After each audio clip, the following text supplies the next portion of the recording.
चलो हो गया, जिन्हों को भी करना था कर लिया, जो करना था। अब देखो इधर, नहीं हुआ क्या? हो गया। चलो अब देख लो इधर, जो नॉर्मल रीडिंग्स है ISFS कैसे निकालते थे, या तो इंस्ट्रूमेंट शिफ्ट होने के लिए दिया होता था या फिर हमको लेवलिंग स्टाफ का हाइट दिया होता है, जिससे हम लोग क्या फाइंड आउट करते हैं कि 5 मीटर है, दैट मीन्स 5 से कम हमारा जो होगा, ये नियरेस्ट जो होगा वो आखिरी होगा, 4.5, 4.8, 4.7 वो हमारा लास्ट रीडिंग होगा। और एक क्या तरीका है, लास्ट रीडिंग के बाद हमारी रीडिंग जस्ट 0 पे या फिर एकदम इनिशियल लेवल पे आ जाएगी वापस से इंस्ट्रूमेंट जब शिफ्ट होगा। ठीक है, इसमें देखो सिंपल रीडिंग्स थे, फर्स्ट वाला BS, लास्ट वाला FS, उसके बीच में मेरी सारी रीडिंग बढ़ती हुई नजर आ रही है। कहाँ पे रुक रही है? यहाँ पे रुक रही है। इसके बाद वापस से रीडिंग कम हो गई, दैट मीन्स ये मेरा 4.5 के आसपास है, ये मेरा लेवलिंग स्टाफ का लास्ट रीडिंग होगा। उसके बाद इंस्ट्रूमेंट चेंज हुआ, मीन्स ये जस्ट BS होगा, उसके बाद IS और लास्ट का FS। इतना समझ में आ गया? सारी चीजें यहाँ पे आपको पता है। ये चीज नहीं पता थी इंटरवल ऑफ रीडिंग्स क्या है। इसी सेटअप को, इसी को मैंने डायग्राम में समझाया है। डायग्राम में कैसे?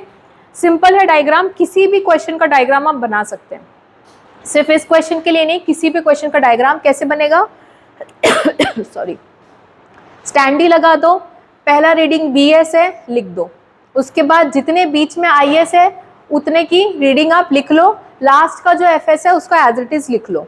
हमको क्या पता है, लास्ट वाली रीडिंग के बाद जो पहला वाला रीडिंग होता है, इंस्ट्रूमेंट चेंज करने के बाद वो सेम स्केल में होता है, तो उसके बाद की रीडिंग के लिए मैंने सेम स्केल में लिया है।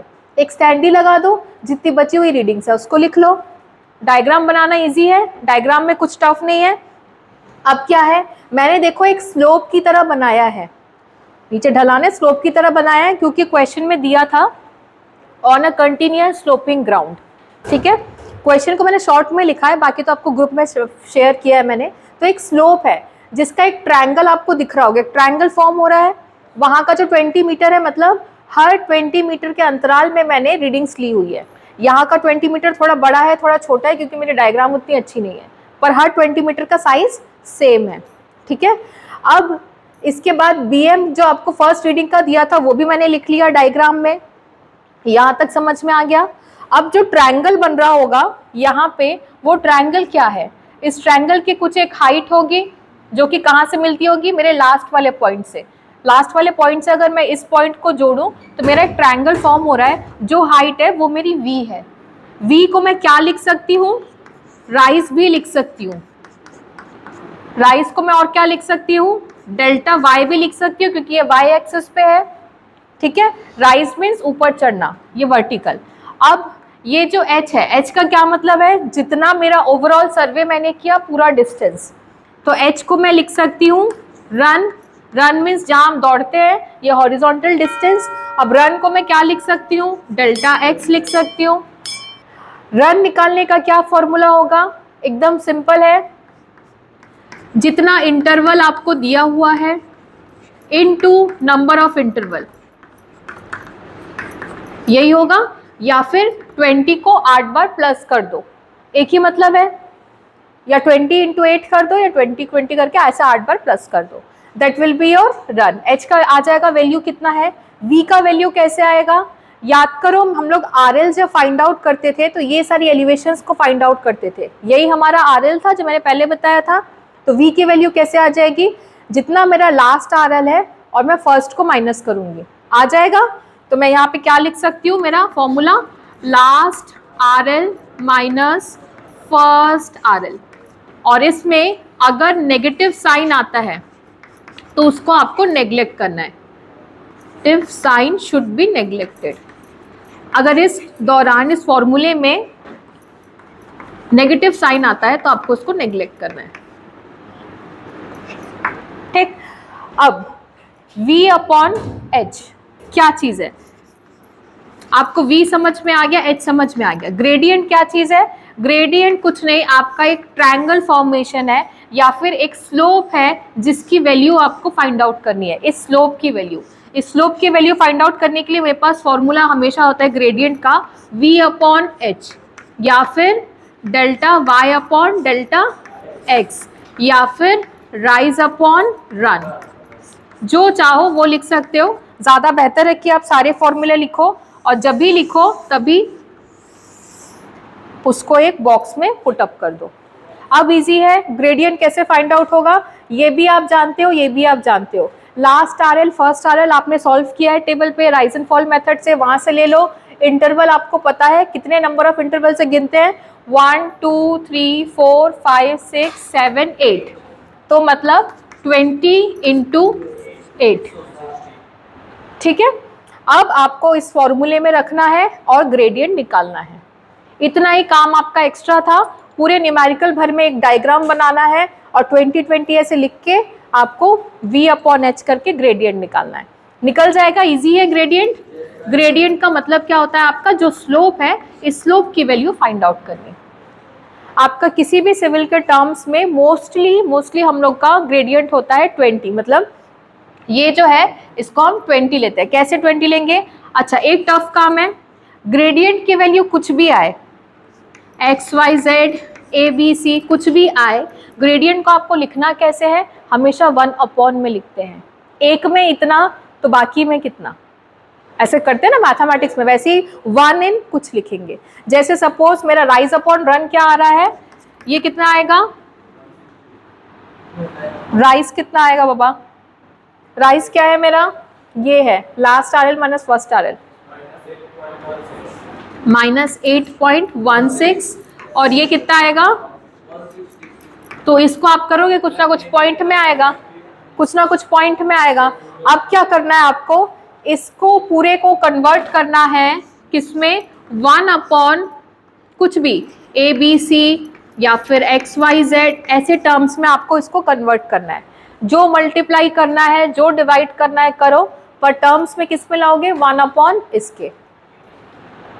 आंसर में 1/19.61 आ रहा है, कैसे लाना है वो आपके ऊपर है। 19.61 आ रहा है किसी का, फॉर्मूला कुछ नहीं है इसका, ये इतना है आपका। इसके बाद आपकी मर्जी है, आप उसमें नहीं बताओगे माइनस का क्या काम है, इधर पे सिर्फ माइनस को नेग्लेक्ट करते हुए आपको चलना था, इसीलिए आप इसको हटा दो। ठीक है, हटा के आप सॉल्व करो, सॉल्व करने के बाद क्या काम है मैं बताती हूँ। जो भी आएगा समझ लो 1/, कुछ भी आता है आंसर। ठीक है, इस टर्म को आपको इस टर्म्स में कन्वर्ट करना है। मैथमेटिक्स के स्टूडेंट्स हो इतना तो कर लोगे, जो भी ग्रेडियंट आएगा उसको आपको किस में लिखना है, 1/, के टर्म्स में लिखना है। उसके बाद आपने यहाँ पे क्या किया था, नेगेटिव साइन को नेग्लेक्ट करके सॉल्व किया था। अगर नेगेटिव साइन वहां पे है तो यहाँ पे होगा फॉलिंग, क्या लिखोगे, फॉलिंग। और अगर पॉजिटिव है तो कुछ लिखने की जरूरत ही नहीं। फॉलिंग मतलब क्या, आपका ये फॉल हो रहा है, नीचे जा रहा है। ऐसा भी तो हो सकता है स्लोपिंग ग्राउंड ऊपर चढ़ रहा हो, ये भी हो सकता है। ये तो हमारा अंदाजा है कि हमने ऐसे इसको ले लिया है, हो सकता है ये ऐसे हो, कैसे भी हो सकता है। तो आप उसको मैथमेटिकली कैसे बताओगे, यहाँ पे जो नेगेटिव साइन था जिसको हमने नेग्लेक्ट किया था, यहाँ पे लिखा है ना नेग्लेक्ट करना है, नेग्लेक्ट किया था, उस नेगेटिव साइन का इंप्रेशन यहाँ पे साइन नहीं लिखोगे, सिर्फ फॉलिंग लिखोगे। ठीक है, और ग्रेडियंट का जो टर्म्स है, इस टर्म्स को 1/, किसी टर्म्स में लाना है। बुक में जो हमने सॉल्व किया है उसमें आ रहा है 19.61, इतना ही आपको करना है।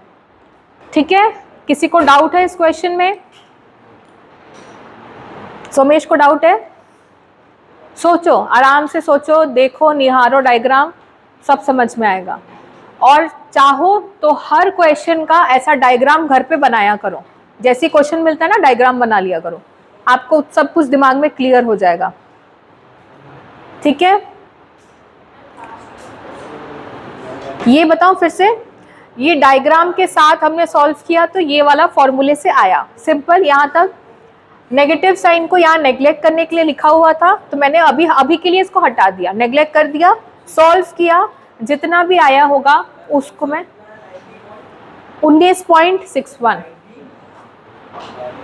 ठीक है, जितना भी आंसर आएगा उसको हमको किस में लिखना है, 1/XYZ या जितने में भी, ताकि मैं बोल सकूं एक पे इतना ग्रेडियंट तो 20 में कितना होगा। कभी भी हम स्लोप बनाते हैं तो ढलान किस हिसाब से बनाएंगे, पूरे लेंथ का ढलान थोड़ी बताता है, कोई लेंथ का स्लोप या ग्रेडियंट नहीं बताता। हम बोलते हैं भाई 1 in 20, मतलब आप समझ लो 1 में 20 है, तो अगर 5 मीटर के लिए बना रहे हो तो आप खुद मल्टीप्लाई कर लो और कितना ढलान देना आप देख लो। इसीलिए फ्लाईओवर कभी उतरता है तो नीचे धीरे धीरे स्टीप पे उतरता है, कभी देखो अचानक से सडनली उतरता है नहीं। उस समय जितना ग्रेडियंट निकाला जाता है वो एक के लिए निकाला जाता है। फिर जितनी मीटर लंबी आप रोड बना लो, कितना ग्रेडियंट आपको देना है, मतलब कितना आपको ये देना है, ये उस हिसाब से पता चलेगा कि कितना इसका लेंथ है। मैं हमेशा ग्रेडियंट 1 में बताऊंगी, बाकी बनाने वाला उसको कितने में भी बनाएगा। ठीक है, इतना काम था। और ये जो नेगेटिव को नेग्लेक्ट किया था उसको मैं फॉलिंग के हिसाब से फॉलिंग लिखूंगी। ठीक है, राइज अगर होगा पॉजिटिव है तो कुछ लिखने की जरूरत नहीं है। आप किसी को डाउट है? नहीं, नॉर्मल क्वेश्चन का भी डायग्राम घर जाके बनाओगे आप लोग। 8 मार्क्स, मैक्सिमम 8 नंबर। हाँ, डायग्राम बनाओगे तो पॉसिबिलिटी है आपको नंबर ज्यादा मिलेंगे, या आपको पूरे मिलेंगे दूसरे के कटेंगे, ये हो सकता है।